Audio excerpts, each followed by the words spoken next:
अगर आगे चले तो शायद कभी न थकने वाले सूर्य के सहस्त्र नाम सुनते सुनते आप थक जाएंगे।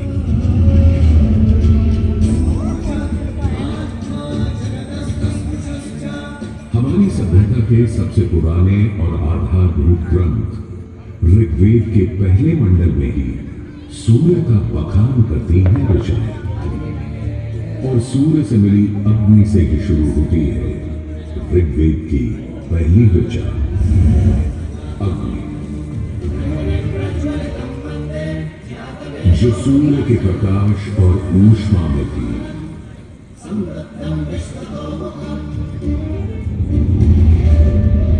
अग्नि जो दावानल और ज्वालामुखी में प्रलयंकारी विध्वंसक के रूप में विद्यमान थी। जो चौखट पर पहरेगा तथा चूल्हे में एक मित्र के रूप में भी मौजूद थी।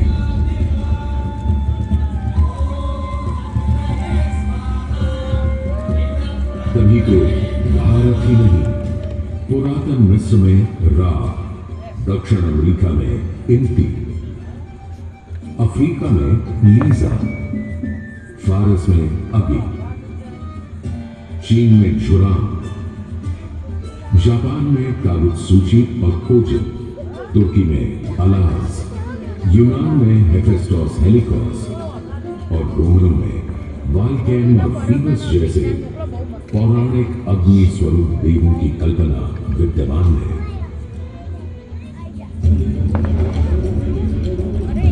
भारत में मान्यता है सूर्य ऋषि कश्यप और अदिति का पुत्र है। कहते हैं जब सूर्य की शादी विश्वकर्मा की पुत्री संजना से हुई तो संजना उसकी चमक से इतनी परेशान हो गई कि पिता विश्वकर्मा को छाया का निर्माण करना पड़ा, और तभी से चल रहा है सूरज की रोशनी के साथ धूप छाया का खेल। उन्होंने सूर्य के कुछ टुकड़े काटकर उसी से रख दिए थे भगवान विष्णु का चक्र, शिव का त्रिशूल, कुबेर की गदा,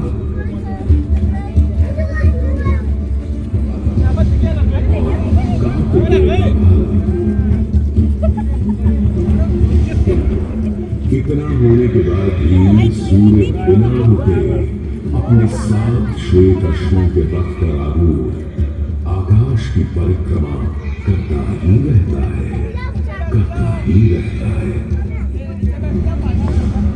असल में हमारे मानव बनते और 2 पैरों पर खड़े होते ही हम समझ गए थे सूर्य का प्रचंड प्रताप और प्रकाश, उसकी जीवनदायिनी शक्ति हर पल बदलते संसार में, हर रात घटते बढ़ते चांद वाले आकाश में केवल एक सूर्य ही है जो हर रोज सही समय पर उदय होकर हमारी दुनिया को जगमग, जागृत और जीवित कर देता है और हमें एक अवश्यम भावी स्थायित्व का आभास देता है।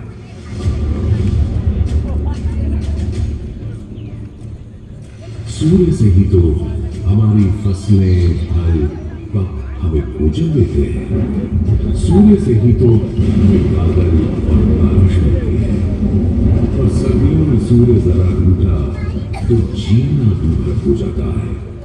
पेड़ों के पत्ते झड़ जाते हैं, वन्य जीवन लुप्त होकर लुप्त हो जाता है और पूरी दुनिया बेरंग सफेद हो जाती है।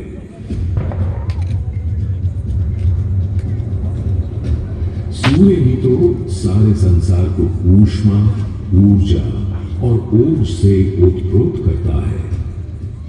इसीलिए तो ऋग्वेद में कहा है, कांतिमय ईश जनों का मुख प्रकट हुआ है सूर्योदय के साथ। हे ईश्वर, इस आदित्य के उदय के साथ हमें अंधकार, दुर्भाग्य और पाप दोषों से भी बंधन मुक्त कर देना आज।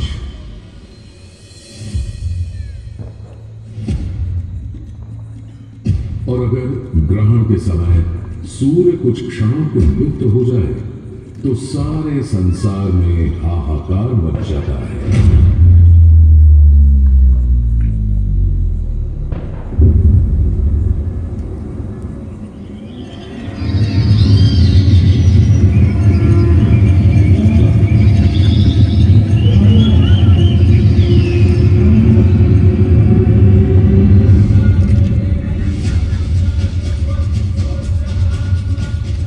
सूर्य के अनंत गुणों का प्रभाव ही तो है कि सारे संसार में आदिकाल से सूर्य की अर्चना, आराधना और सूर्य मंदिरों का निर्माण होता रहा है।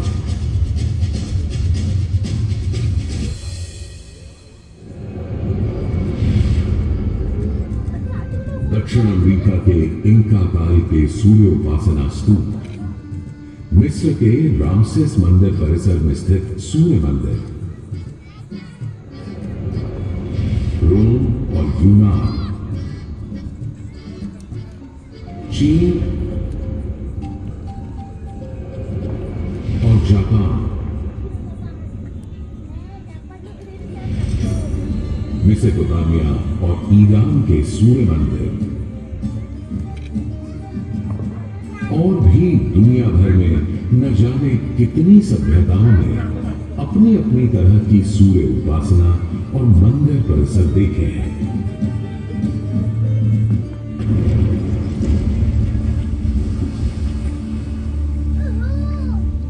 उत्तर में कश्मीर में बना मार्तंड मंदिर, जहां भारत भर के मंदिर परिसरों में सबसे विशाल है, तो पूर्व में ओडिशा का कोणार्क मंदिर सबसे वैभवशाली, पूर्वोत्तर में असम और मणिपुर के सुंदर सूर्य मंदिर देखते बनते हैं,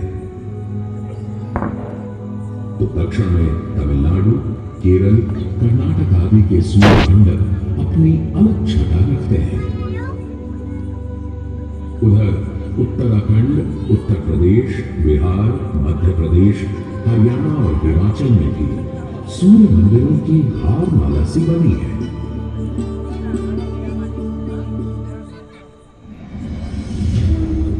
किंतु यदि मैं कहूं कि देश के पश्चिम में, अपने गर्वी गुजरात में, अपने इस मोढेरा में सदियों से स्थित आपके सामने खड़ा यह सूर्य मंदिर संसार का सबसे विलक्षण, विचित्र, वैविध्यपूर्ण, सुंदर, सुरूप, सुघड़ और सुघर मंदिर है, यह अतिशयोक्ति नहीं होगी।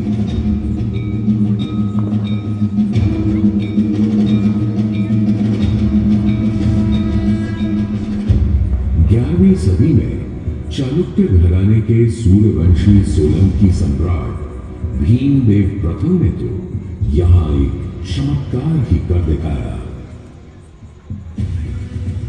सम्राट भीमदेव प्रथम एक बड़े वीर और प्रतापी राजा थे।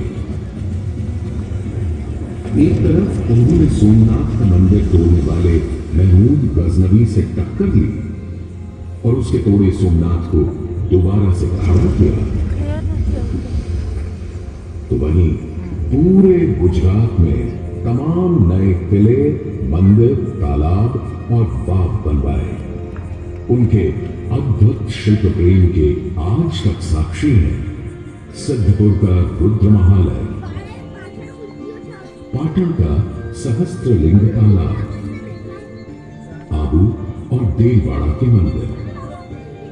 वहीं उनकी प्रिय पत्नी रानी उदयमती ने बनवाई थी रानी की बाग।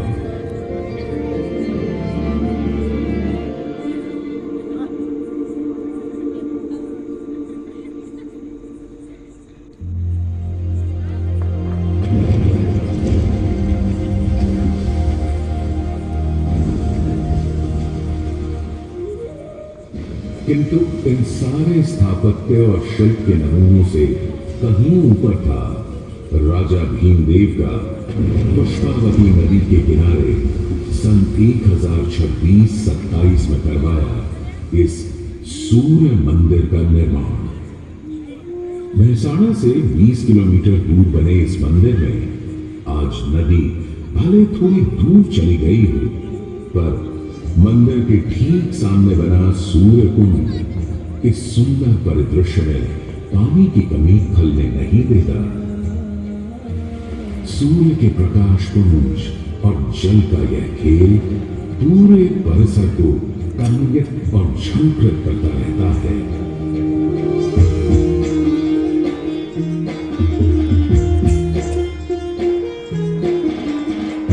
मंदिर के ठीक सामने बने विशाल कुंड में 108 छोटे बड़े मंदिर और उनमें रखी विविध देवी देवताओं की मूर्तियां इस मंदिर को एक अलग खास चरित्र दे देते हैं। इसका एक और नाम है रामकुंड। और क्यों ना हो, जबकि यहां विस्तृत धर्मारण्य वन क्षेत्र में ही श्री राम ने मोढेरा का निर्माण करवाया था। इस कुंड के पानी में मंदिर इस तरह प्रतिबिंबित होता है, लगता है मानो अग्नि और जल घुल मिलकर कोई खेल खेल रहे हैं।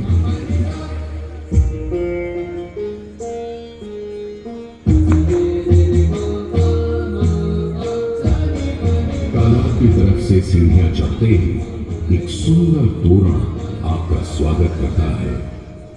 तोरण से होते हुए जैसे ही आप मंदिर के पास पहुंचते हैं, एक नया संसार सामने आ खड़ा होता है।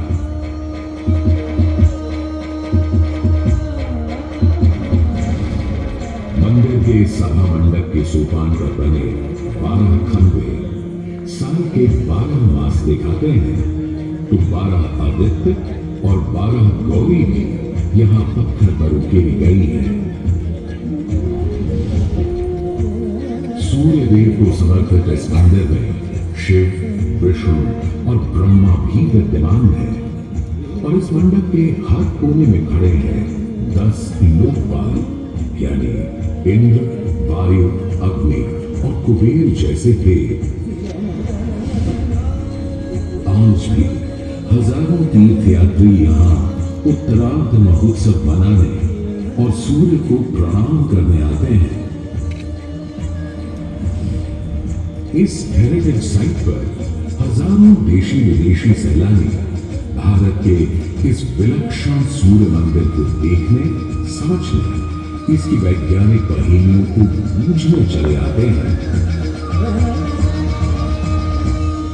संसार और विशेषकर भारत में बने अधिकतर सूर्य मंदिरों की तरह मोढेरा के मंदिर को बहुत वैज्ञानिक सोच समझ से बनाया गया है।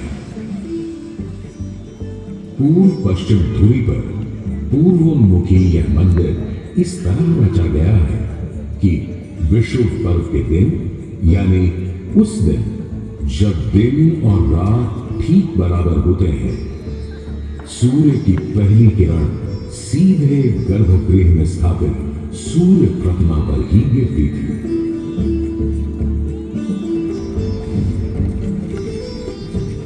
आज हमने सूर्य की कृपा को एक अलग तरह से भी बटोरना, सहेजना और संभालना शुरू कर दिया है। सोलर पावर या सौर ऊर्जा के रूप में आज जब हमें अपनी धरती और पर्यावरण को खनन और प्रदूषण से बचाना है, तो ऐसे में भी सूर्य देवता ही तो हमारे सबसे बड़े मित्र बनकर सामने प्रकट हुए हैं। यहां बैठकर जो शो आप देख रहे हैं, वो भी दिन में इकट्ठी की गई सौर ऊर्जा से ही चल रहा है। और क्यों ना हो, जब हमारा भारत प्रधानमंत्री आदरणीय नरेंद्र मोदी जी के प्रोत्साहन और नीतियों से दुनिया का चौथा सबसे बड़ा सौर ऊर्जा बनाने वाला राष्ट्र बन गया है।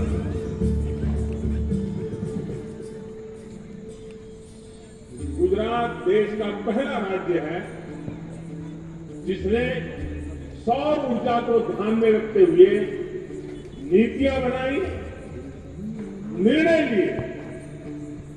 हमने नहरों तक पर सोलर पैनल लगा दिए और जिसकी चर्चा विदेशों में तक न की।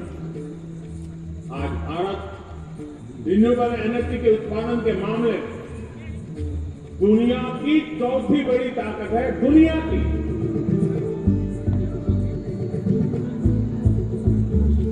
आज भले ही इस मंदिर से सूर्य की मूर्ति हट गई हो, पर सूर्य ने अपनी कृपा दृष्टि कभी हमारे संसार से नहीं हटाई।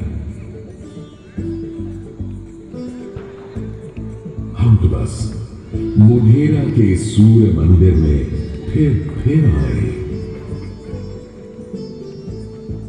और कवि प्रदीप की लिखी पंक्तियों से आकाश में विद्यमान सूर्य से गुहार लगाए कि जगत भर की जिंदगी के लिए, करोड़ों की रोशनी के लिए सूरज रे जलते रहना, सूरज रे जलते रहना।